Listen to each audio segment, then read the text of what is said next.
మోంతా తుఫాను కారణంగా గోదావరి లంకల్లో నుండి తీసుకొచ్చి చందా సత్రంలో పునరావాసం కల్పించిన మత్స్యకారులను రాజమహేంద్రవరం సిటీ ఎమ్మెల్యే ఆదిరెడ్డి శ్రీనివాస్ ఈ రోజు ఉదయం పరామర్శించారు. ప్రభుత్వ పరంగా వారికి కల్పించాల్సిన సౌకర్యాలు అధికారులు కల్పిస్తున్నారో లేదో అని వారిని అడిగి తెలుసుకున్నారు. వారికి నాణ్యమైన ఆహార పదార్థాలు అందించాలని, అవసరమైన మెడిసిన్స్ అందుబాటులో ఉంచాలని అధికారులకు సూచించారు. అలాగే నిత్యం వైద్య సిబ్బంది వారికి అందుబాటులో ఉండాలని ఆదేశించారు. తుఫాను కారణంగా వేటకు వెళ్లని నేపథ్యంలో అలాగే పునరావాస కేంద్రంలో ఉన్న మత్స్యకారులకు ప్రభుత్వం 25 కేజీల బియ్యం, కిలో పంచదార, కందిపప్పు, ఆయిల్ తదితర నిత్యావసర వస్తువుల్ని అందించనుందని ఈ మేరకు ముఖ్యమంత్రి నారా చంద్రబాబు నాయుడు గారు ప్రకటన చేయడం జరిగిందని ఎమ్మెల్యే అభ్యర్థి శ్రీనివాస్ తెలిపారు. అనంతరం పునరావాస కేంద్రాల్లోని మత్స్యకారులకు దుప్పట్లు పంపిణీ చేశారు. ఈ కార్యక్రమంలో ఇనపమురి ప్రదీప్ పాల్గొన్నారు.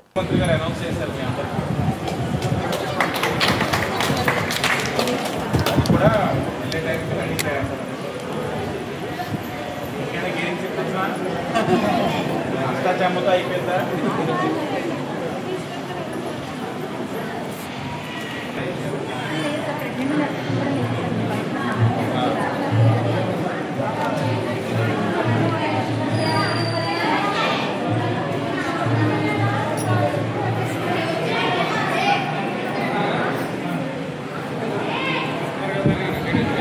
ఫోన్లో అప్పుడే చూస్తావా?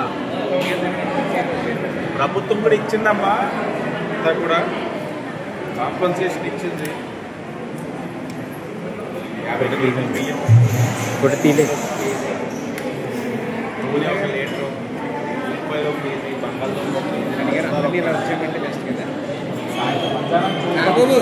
వాతావరణం ఒకసారి అందరినీ ఇలా రమ్మని సార్ మాట్లాడుతున్నారు కదా. నేను పదే రెండు అన్నా, ఎందుకంటే జాగ్రత్తలు తీసుకోవడం మోంతా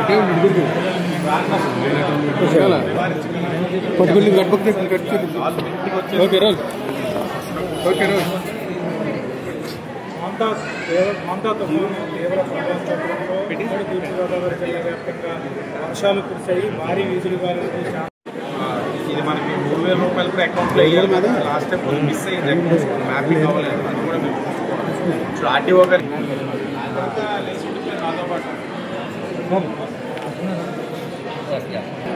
డ్యామేజ్ కింద ఇది ఒకటి నోట్ చేయించేసాం. అంటే ఈ మత్స్యకారులది ఫిషరీస్ డిపార్ట్మెంట్ ఆడ అన్నారు కదా. నేను వాళ్ళకి కూడా చెప్తాను, మీరు కూడా